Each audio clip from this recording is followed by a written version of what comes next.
مرحبا بكم شعب التاريخ في الحلقة التاسعة وقبل الأخيرة مع بول عريف. حلقة اليوم بعنوان حرب طرابلس. أبوني للشان وفعل زر الجرس باش يوصلك جديد.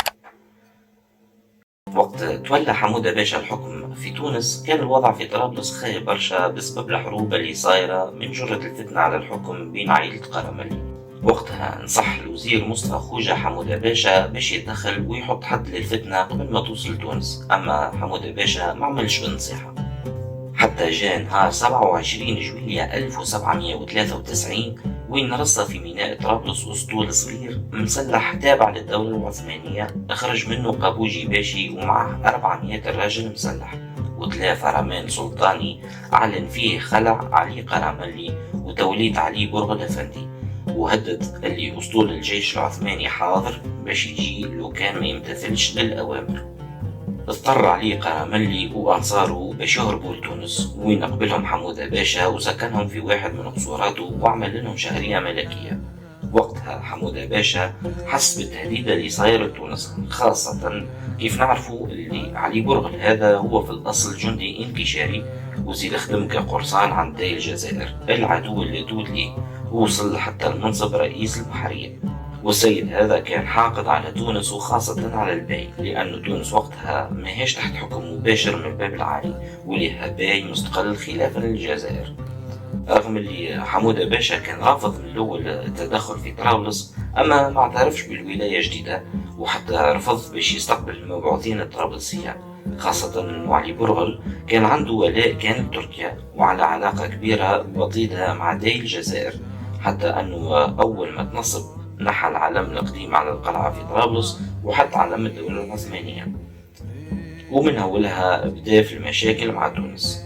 في جانفي 1794 وبسبب العواصف التجأت لطرابلس سفينة قراصنة تونسية مسلحة ب 28 مدفع وطاقم متكون من 200 شخص. فكها علي برغل وحط طاقم السفينة الكل في الأسر عنده، زيد دعا جند الترك في تونس باش يخرجوا من البلاد والالتحاق به حتى استجاب البعض منهم.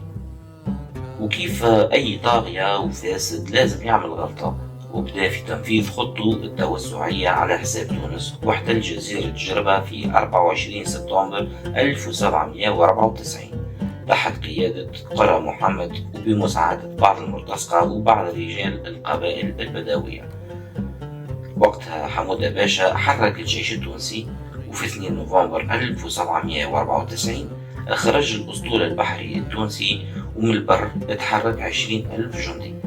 أما قرى محمد أخلى جزيرة جربة وهرب قبل ما يوصل الجيش، ودام احتلاله لها 58 يوم برك.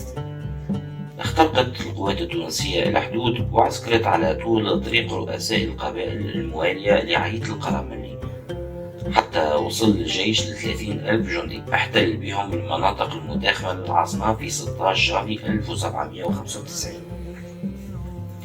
نهارين من بعد بدأت القوات التونسية تقصف العاصمة بالمدفعية، وكيف رأى علي برغل الشيء هذا حس اللي الناس الكل تخلت عليه وعرف انه مش باش ينجم يقاوم اكثر. ونهار 19 جانفي 1795 هرب باتجاه مصر بعد ما نهب وسرق القلعة وما خلى فيها حتى شيء، وارتكب فيها آخر جرائمه من قتل الأسرى والرهائن. وبعد هروبه رجع علي قراملي للحكم. الدولة العثمانية رأت لهذا خروج على الطاعة وأنها في حرب مباشرة مع تونس، وبالفعل السلطان سليم الثالث حضر الجيش بتاعه، أما سبقوا يوسف صاحب الطابع وجاه كسفير وجاب معها هدية للسلطان ومعاه تقرير من حمودة باشا على أسباب الحرب هذه، وذكر فيها جرائم علي برغل، ونجحت الحكاية وفات غادي وتفادوا الحرب. أما بالنسبة لداي الجزائر فكان الانتصار هذا مصدر قلق بالنسبة لي.